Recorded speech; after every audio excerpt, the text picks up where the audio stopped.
100 episodes. That's a lot of episodes. That's a lot of episodes, and that doesn't even get into the bonuses, the multi-part episodes, and all the things. This happens to be part 3 of our 100th episode.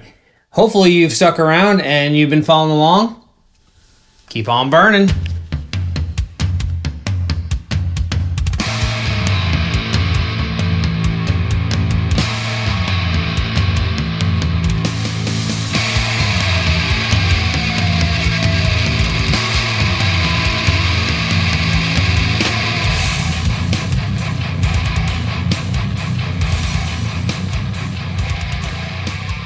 Welcome one and all, ladies and gentlemen, theys and thems, to the Savor the Burn podcast. Be sure to hit like, subscribe, follow, bell, notifications. All the things. From Twitter X to Facebook, Instagram, TikTok, to YouTube. If you're watching it here, we 100% appreciate that. And my name is Jonathan, and this is W2. How do you do, sir? Hi, I'm doing fantastic. 100.3 episodes. This is nutso. Right. I took some time today. I know you took some time a few weeks ago to listen to episode number 1. And then I went on to episode number 2. And I'm thinking, wow, we've come so far. Really far. It was audio only. And you'll get hung up on the audio quality. But really, I think for any podcast starting out, our first episodes were great. We're just fine. We're just fine as far as audio quality.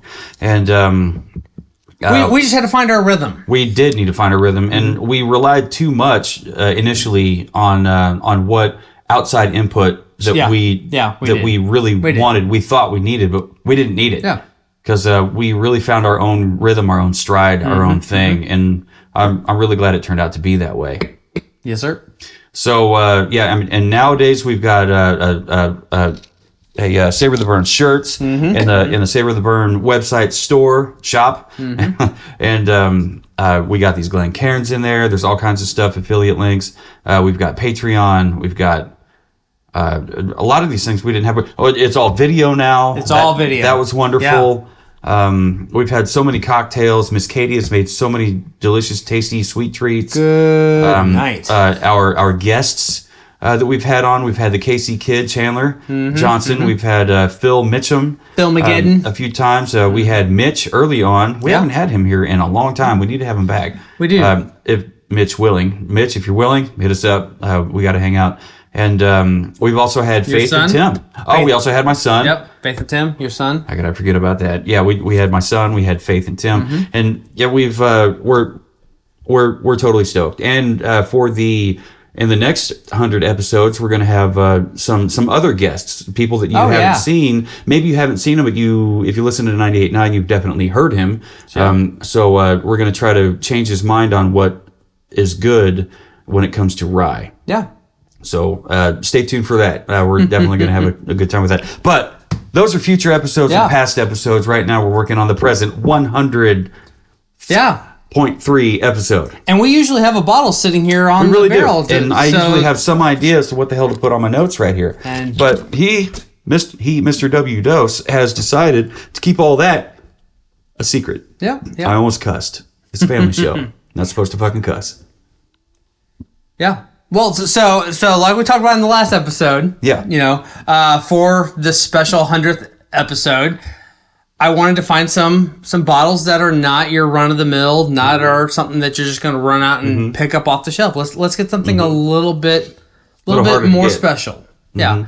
And I also talked about, I thought it just made sense to what are the big distilleries that we love. And so we started off with the Shanks. That's from Michter's. That's from Michter's, yeah.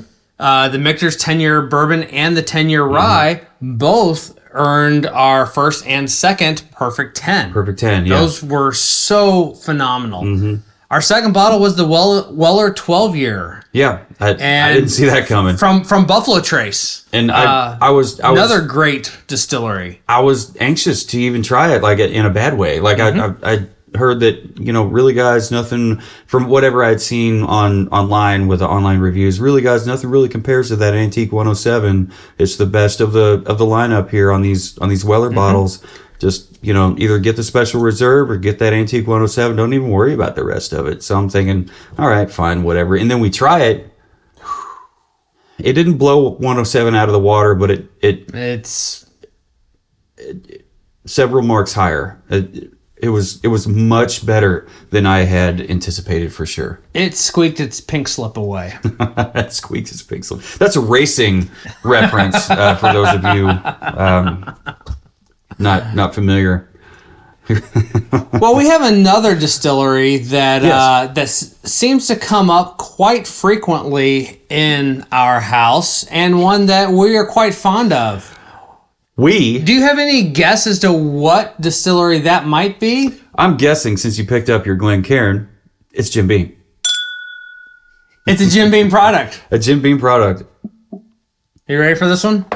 All right, hang on. Let's review what it was that we've done. All right, we have not done white label, but we've done the black label. We did the black label. That's the thing that changed your mind that, hey, maybe there's something to all this Jim Beam There might be something. And so we did the blue label double oak. We did the Devil's Cut. Devil's Cut. Was that wasn't like a black, it was like a it's like a charred Devil's Cut. Yeah. We did single barrel. We did Lineage, the distillery. Well, hang on, exclusive. you're getting ahead of yourself. We did Baker's. Oh shit! Yeah, okay, yeah. We had Baker's, the Baker 7. It was an 8 year, 6 month Baker 7. Booker's. Yeah, we did. Oh fuck! Yeah, we did Booker's. We did a lot of Bookers. 5. We did 5 different Bookers. We've done Little Book. The Little Book. Chapter 8. No, it was Path Not Taken. Path Not Taken. Chapter 8. Chapter 8. And that's an annual release. That is the 2024 release. And then we did the Lineage. We did the Lineage. I feel like we're missing something. Was there one more? Oh, Basil Hayden. Oh fuck, Basil Hayden. Knob Creek. Knob Creek. We've done Knob Creeks. We've done we have done a Basil Hayden. The Jim Beam line goes on. It's very extensive. On and on. Very extensive. Seriously, and I will be the first to step up and admit, if you can't find something you like in the James Beam Distilling family, whiskey's probably not your thing. And that's okay. That is okay. Nothing's for everybody. But okay, so wow. Okay, so you said of all those that we have, you're telling me that there's another one. Oh yes. That's hard to get that you got. Very Did you much get so. that Infinity? That little book Infinity bottle? My God. Shall we find out? Let's find out. I'm going to wait for it to hit the table.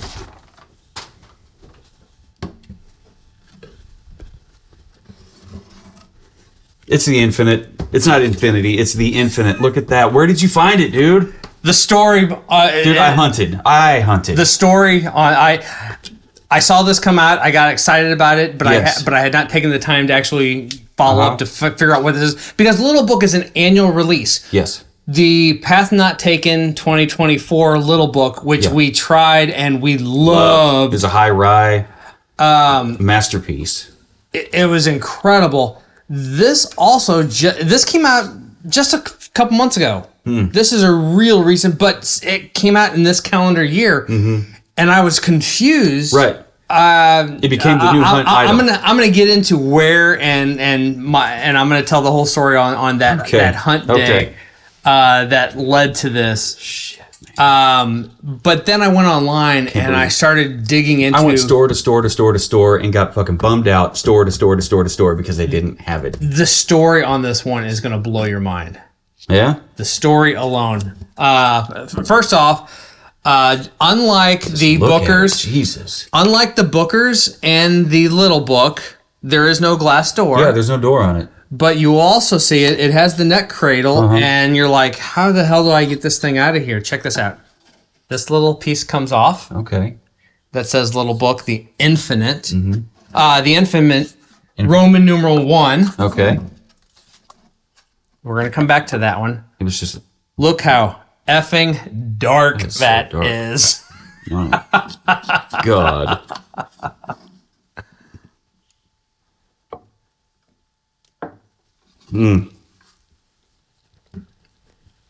So I have been also hunting and following posts in all the different groups that we're part of and looking and asking and trying to find where this is.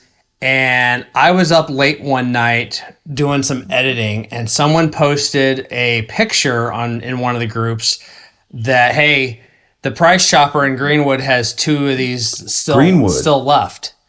And at this point, it was like 9 o'clock at night. And so I messaged my son who lives in Lee Summit, and I'm like, hey, are you up? He's like, yeah, what's up? Go ahead. It's a cool little card. Yeah. Pull it out. I'm going to have you read it when we get to there. I'm like, hey, are you up? And he's like, yeah, what's up? I'm like, and I sent him a screenshot of that photo. I'm like, the Price Chopper in Greenwood on 150 and 291 has 2 of these bottles. I am dying to find this bottle. Is there any way you could run up there, and if they have one, let me Venmo you or send you money for this bottle? And he's like, I probably can't get up there tonight, but I might be able to swing up there tomorrow. So I was like, all right, I get it. It's fine. And so the next day was Saturday. We did all of our family things. We're going about town, and mid-afternoon, he calls me, and he's like, hey, I'm here at Price Chopper. There's one left. I'm like, are you kidding me? I'm like, can I Venmo you some money? And my hands are sweating just listening to this. Can I Venmo you some money and you get it for me? And he's like, actually, I don't know if I can. I'm like, it's cool. No pressure. I would never ask to put you out. It's fine. So I get off the phone with him and I wander upstairs, and Kay's like, hey, were you talking to Ethan? I was like, yeah. He stopped by the Price Chopper there by his house because they had that Booker's Infinite bottle. They had one left, and he's not able to pick it up for me. And she's like, then jump in your truck and go out there. I'm like, that's 40 minutes away. It's not going to be there by the time I get over there. And she's like, maybe, but if you don't leave now, it's going to eat you alive thinking about it all night long. Okay. So I jump in the truck. I hightail it over there. And sure as shit, it is sitting there. It's still sitting there. And on the shelf below it was the High Rye Baker's 7. And so I picked both of them up. Wow. But yeah, so I got their last one, and apparently they had like 4 or 5 of them when they came in. And apparently, yeah, the first however many they had went uber quick, and then they had this one on there. So you pull that pull tab. I'm going to start reading some of this information on here. Yeah. I will pause for the cork on there. And I got to say one more time, it's black. It's got the black wax. It's got a black label instead of the parchment white label. Mm-hmm. That may play into it, but good Lord, look how dark that color is. So dark. And when I get into the details on this, you are going to understand why it is that dark. Right. This is a super, super, super special bottle in a lot of ways. This is the Little Book Edition 1, the Infinite. First edition. Wow. Okay. 2024 release. That explains the number 1 on the side. This is a bourbon. This is Kentucky, distilled by the James Beam Distilling Company. It is a blend that has an age statement. I guess it technically doesn't have an age statement. Right. But it is blended with 7-year, 8-year, 14-year, and 20-year-old bourbons. Pause for pop. That's a beautiful pop. That was a great pop. Composite cork. This is 119.3 proof. 119.3. Yep. I'm not mad at composite because all the other the little books and the Bookers, they're all composite. It makes it shelf stable for longer. It's fine. And it's wax dip. You got 3 ribbons coming off of it too. So check this out. This your jaw is going to hit the barrel here in just a few. Our very first edition, the liquid that will form the foundation of the Infinity Barrel. What? Once a year, I'll bottle some up for the world to try. Then I'll explore how to push the profile forward through blending. So savor the whiskey today and come back in a year for its next evolution. Okay, now keep that in your mind. Savor the whiskey. Keep that in your mind. The Infinite, quote, is a new line extension within the Little Book family, blending rich family history with a fresh creative vision to uphold a tradition of excellence. This exclusive limited release features a unique blend of whiskeys distilled by 3 generations of No family master distillers. Booker No, Fred No, and Freddie No. The result is a perfectly balanced profile that tells a compelling story of family and craftsmanship. Each year, a new whiskey will be added to the blend, delivering an ever-evolving confluence of artistry for a unique experience annually. This release honors the family's dedication to the craft of American whiskey while pushing the boundaries of flavor and tradition. Edition 1. Bourbon distilled by Booker lays the groundwork with notes of oak, char, and smoke. Fred's bourbon brings in rich flavors of dark fruit, cherry, and brown sweets, and it's all rounded out with bourbon I being Freddie, made where caramel, vanilla, and baking spice notes really shine through. Perfectly balanced, yet unlike anything we've made before. Check this out. This is blended with 20-year-old bourbon made by Booker No himself before he passed in 2004. Wow. 14-year-old whiskey laid down by Fred No and Freddie No's own 7-year-old bourbon. Wow. And then an 8-year expression inspired by the work of all 3 men. That is fucking nuts. So this barrel is embodies going to carry on for generations. This embodies entire No family. Yeah. And the entire Infinity bottle barrel concept. This is the groundworks. This is edition 1. It all starts right here. When I read this, what a time to be alive, guys. I wanted this bottle because of how much we loved the 2024 Little Book release, and I'm like, this has got to be something special if for them to release another Little Book in the same year. Mm-hmm.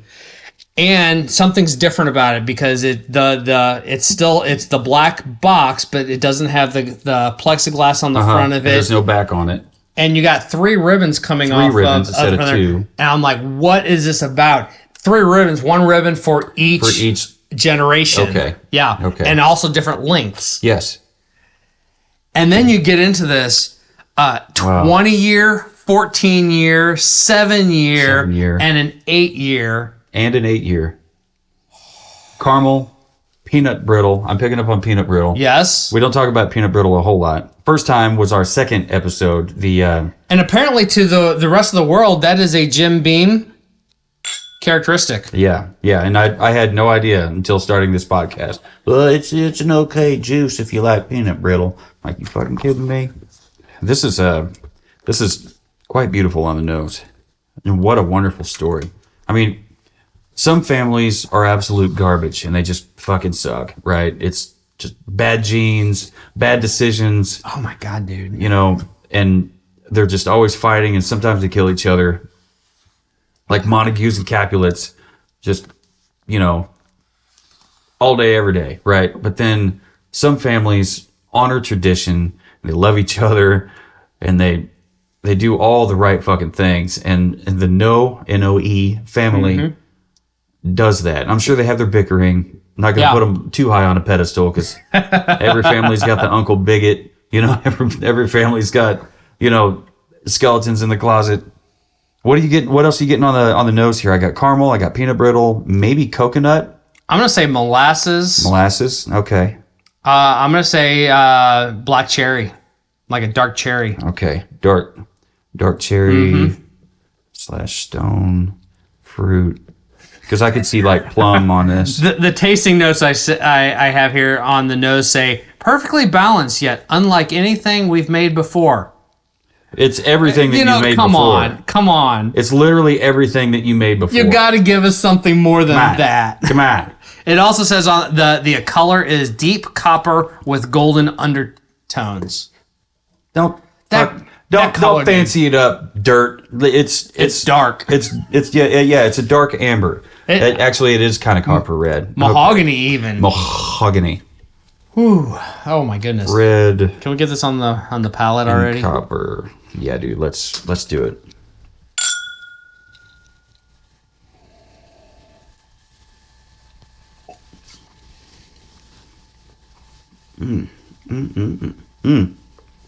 There's that proof. Uh-huh. The proof wasn't there on the nose, but it's there on the palate. I forgot the proof was going to be in there. I had a tasting from 119.3. 100, yeah.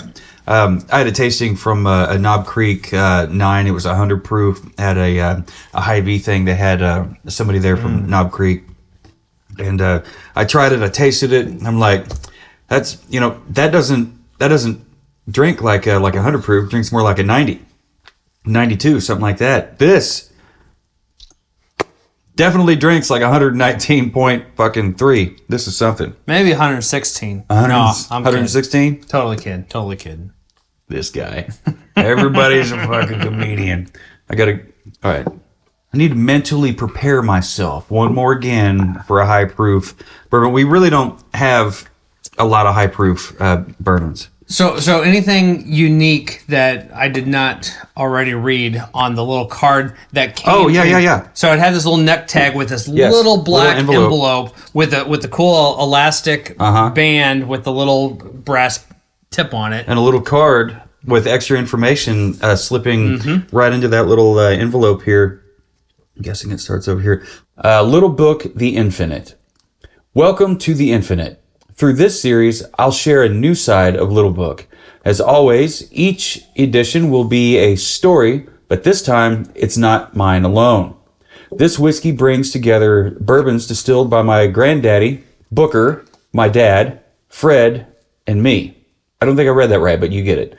Let's see here. For the first time, blending our journeys as whiskey makers into a single liquid. It's been 3 generations in the making. Enjoy, signed, Freddie No. And on the back, it says our very first edition. The liquid that will form the foundation for our infinity barrel. Once a year, I'll bottle some up for the world to try. Then I'll explore how to push the profile forward through blending. So savor this whiskey today and come back in a year for its next evolution. And keep on savoring that burn. Edition 1. Bourbon distilled by Booker lays the groundwork with notes of oak, char, and smoke. So here's where your tasting notes are. Fred's bourbon. There is some smoke on there. Yeah. So char. Yeah. I pick up char on the palate. I'm struggling. There's so much going on here, though, for sure. I'm struggling with my rating. I think the peanut brittle comes through. Let's see here. Where was I? Fred's bourbon brings in the richness of dark fruit, cherry, and brown sweets. I think you brought all that up in the all that up in the nose. Mm-hmm. And it's all rounded out with bourbon I made, where caramel, vanilla, and baking spice really shine through. Perfectly balanced, yet unlike anything we've made before. Blended by Freddie No, release number 1. This is as unique as it gets. Like the only others that I remember being such a unique offering was I remember Von Payne did their very first release of their Von Payne bourbon. Reserve. Mm-hmm. Yeah. Yep. And I was hot to try it. I had to get that bottle. This, my God, man. I mean, you got baking spices. Dude. They'll show up over down here on the finish. Especially these kind of releases. Now that we've gotten into it, now that we've experienced a Little Book, we've experienced several Bookers. Mm-hmm.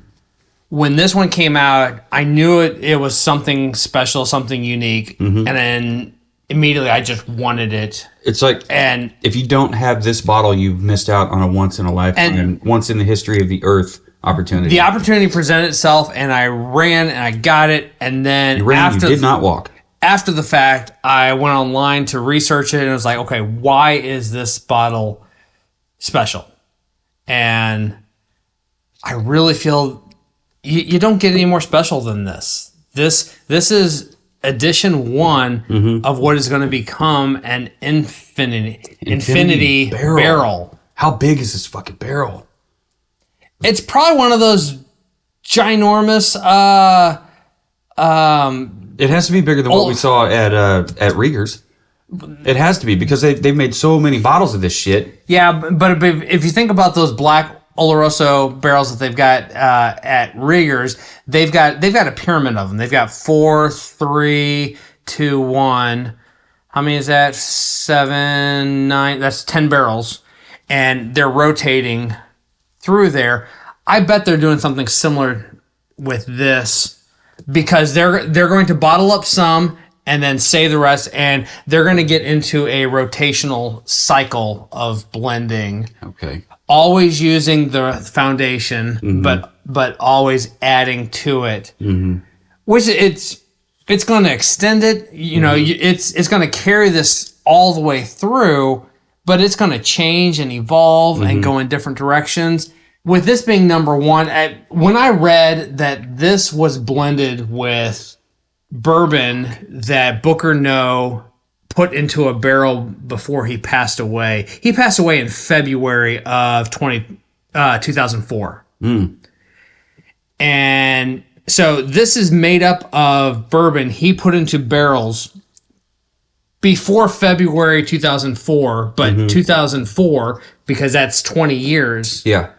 To me, that just screams special. Yeah. And hearing absolutely the family, the generations. Absolutely worth the hunt, worth the find. You know, we talk about the hunt, you know. Bland's gets a bad name because everyone out there marks it way the hell up. Yeah. It's worth a $60 bottle. It's not worth the $160 bottle that you see it. 200 plus. But even beyond the price that you find it for in that, it's a single barrel, and so it becomes worth the hunt if you're into that, searching for the perfect single barrel. This actually becomes worth the hunt because of the story, because the family and the heritage and coming together of 3 very different, distinct master distillers in the Jim Beam family. I am super excited, and I am thankful that I acted, and I pulled the trigger. MSRP on this is, I think, $180, and I gave $190 for it. Not mad at it. Okay. I would have. Damn it. Had they had it in the store when I showed up. Second Market on this already has this bottle listed at $600. That'll go way up for the first edition bottle.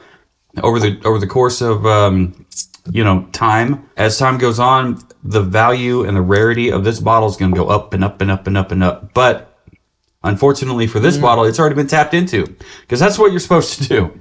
You're supposed to, when you get the bottles, you're supposed to crack it open. You're supposed to drink it. You're supposed to share it with people. That's what we do here on Savor the Burn. Yeah. Not that I'm hurrying you or rushing you along or anything, but what did you give this on the nose? On the nose, I gave it a 5. Girl, same. How about the palate? What'd you give it on the palate? I struggled hard. You struggled on the palate. I really was really itching to give this a 5 on the palate. I did not give it a 5 on the palate. You drop it down to 7/8? I did, actually. I dropped it down to 4.875. I almost did that myself. I actually scribbled it out. All right, so 4.875. You know, I was like, I don't know. I'm having a hard time pinpointing what the what, because there's nothing I don't like about the palate. I love this entire palate. Is it a touch too much char? And I'm no. Is it the peanut brittle that takes you back to childhood of having way too much peanut brittle? No. And you're just kind of fucking over it? Maybe that is it. So maybe it's my fault because I said peanut brittle right maybe off the top. Maybe it is that peanut brittle. All right. And again, I am not in any way comparing, but my mind is always going, that Michter's 10 year was my 5. Yeah. Was my full 5 perfect 10 final score. But this bad boy. This is right there. They're all in the ballpark. They're all in the World Series together. There may be a second pull. They're all in the playoffs in 2 or 3 days. Yeah. After it's had a little bit of time to breathe with this air. This becomes a 5, unquestionable. Mm-hmm. But within that journey of kind of wrestling with myself, I also thought 5 3/4 did not do it justice. 4 3/4. 4 3/4, which is where I landed on 4 7/8. Yeah. Okay, cool. So, just kind of split that difference. Yep. And I almost did that. I'm like, no, I'm going to keep it simple. I'm going to keep it to my quarter point, spreads. But yeah, when you were talking about, you were fighting with it, and I'm like, he did it. He did it. He did the 7/8. That's all right. That's right. What's done is done. Finish. What did you give it on the finish? I gave it a 5. You gave it a 5? Fuck. See, I could have given it a 5, but I thought, why am I giving this a 5? I mean, yes, it's amazing. To me, the finish actually was perfect. It's perfect finish. It's warm, long and warm. It's warm. It's Kentucky hug. Yeah. It's winter. You got your sweater, your Kentucky sweater on, to keep you nice and toasty. And you got the electric campfire. All those flavors just kind of pulled right on through. Your gas fireplace. And slowly dissipated out. Yeah. It's not a short finish. It's not a medium finish. It's not that proof forces it just to keep to stick around and kind of linger. The finish is still going for me. There's still a little bit of just lingering on the back of the tongue. A touch of caramel and baking spice, and it's there. Yeah. I mean, and for me, that peanut brittle, like it's what, to me, this is almost peanut brittle forward. I didn't put down peanut brittle on the finish on what we said here, but for me, I think it's still kind of lingering on the palate.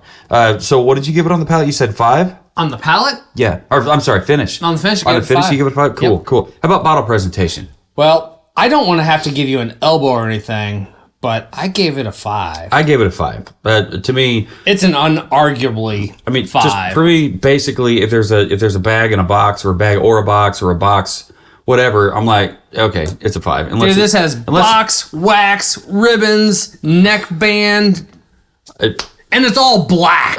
Come on. Black. It's black on black. This box, you got little book stamped on one side, you got a Roman numeral 1 on the other side, and then you've got the... What do we got up here? Well, you've got the little book with the infinity symbol in the middle of it. And you got a cool reworking of what Little Book has done in the past. Instead of having the plexiglass slide-in door for there, you've just got this little piece which then holds it in. Yeah. Sneaky, clever. It's beautiful. Beautiful. Nose to toes. It's beautiful. What was your final score? My final score was 9 7/8, 9.875. Mine, because of that 7/8 on the palate, my final ended up being 9.9375. Guess what? This one also crept into our top 5. Yeah. So bye lineage. I think this pushed lineage out and Angel's Envy out. So here we are after the 100.1, 100.2, and 100.3 episodes. Part 1, 2, 3 of the Savor the Burn podcast, and really, guys, we couldn't be more thankful. Yeah. You guys stuck with us through the audio only, where the audio levels were a little bit wonky, and I remember saying, like, dude, like, here's the way I see it, dude. The way I hear it, like, you got to bank me all the way to one side, and then, like, we got to put you all the way to one side. Like, maybe we do 80-20, 80-20. That way it's not completely wonky. It's just like you're sitting in a room with the two of us, and you can hear us both. How cool would that be? But then And then we tried it, and it's like, that's a little bit too much. Let's skew these numbers. Let's go 60-40, but maybe 50-50 is better. I don't know. 20 and 20. 20-20. There's a happy Actually, I think currently, for probably at least the last year, I've had us at 12 and 12. 12 and 12. There's a 12%, 12% right, 12% left. There's a sweet spot, and by golly, he found it. So, yeah, you guys stuck with us through the audio only. You stuck with us through the learning curves that we had with the GoPros. Yeah, we had when we switched to video, I had my initial GoPro that we started with, and we thought it was amazing. Yeah. And at some point, I went ahead and pulled the trigger, bought a second GoPro. Because we were going to do multiple angles. Multiple angles, and then we started kind of comparing, and it's like, they're the same specs, but man, the newer version seems to just have a little bit clearer picture to it. So we switched swapped to that. It out as a main.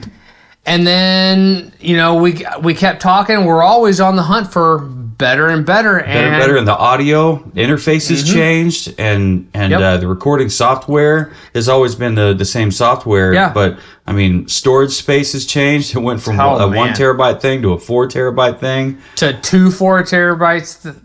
2 4 terabytes, because we went from 2K to 4K to now we're thinking about 6K possibly. Yep.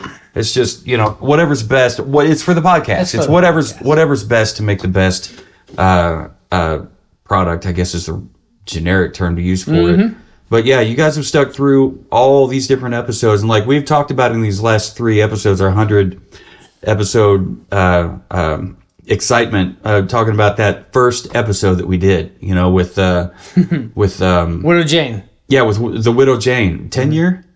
Or just Widow Jane. Widow Jane 10-year. Yeah, up out of upstate New York, and we had a great time doing it. We didn't know what we were doing. It was a Flavier subscription thing, so we had the little sample bottles. We split a sample. We tried it. We talked about it. We didn't give it a review because we didn't even have the review rating. Yeah, that came over the time, and then we started thinking, you know what, we need to give. We can't trust what the internet has to say as far as tasting notes. Sometimes we pick up on the leather. Sometimes we pick up on, these goofy ass, this tastes the way hedge apples smell. Fuck out of here with that. So we came up, we just decided one day that we're going to write down what it is that we think, and we're going to put that on the website. And the website has gone through so many different kind of evolutions and changes and additions. Yeah, a lot of iterations. It's so full of great information. You click the liquor cabinet tab, the drop-down menu, and you've got bourbons, you got ryes, world whiskeys, Japanese whiskeys. We've incorporated the actual YouTube episode that bottle was associated with it. And first and foremost, we have always stayed the same. It's whiskey review. It's cocktails. It's rocktails. We have a lot of fun with these cocktails. We have a lot of fun trying to figure out, okay, so there's the basic recipe for a cocktail. How are we going to make this the Savor the Burn version? And the way we talk. The way we talk has also changed. We had the microphone in front of us. We were we were a lot quieter. It was just a conversation. Just conversation. We had our headphones on. You and me. Yeah, because we could hear each other clearly, all the things. But then, we watch other YouTube podcast review channels and that kind of thing, and they're speaking a lot more clearly. And then you go home, you click on the evening news or the morning news, whatever, as you're getting ready for work, and you see these news anchors. They're practically yelling at the camera, reading their little teleprompter. And I'm thinking, okay, we have got to speak with a more full, authoritative, whatever kind of voice. We really need to project this. We really need to get more into the broadcasting kind of feel of it. So everything has been incrementally a step towards making a better podcast, because we really enjoy what we do. We just want to get better at doing it. I think we hit our stride a long time ago, and we're just getting better and better and better. Every week. And by golly, I'm afraid we're only getting started. So if you want to join us on this journey, please hop on to savortheburn.com, click that drop-down menu, and click Patreon. There are several different tiers of Patreon support that you can sign up for, and help us out. Help us with equipment costs, with bottle costs. Greasing the right wheels to get the certain bottles that we really want to get. If the microphones shit out on us, we got to replace those. It happens. Nothing lasts forever but the earth and sky. But we just, please, if you want to support us, that's the way to do it. So no matter who you are and where you are, what you're drinking and who you're drinking it with, never forget. Keep on burning.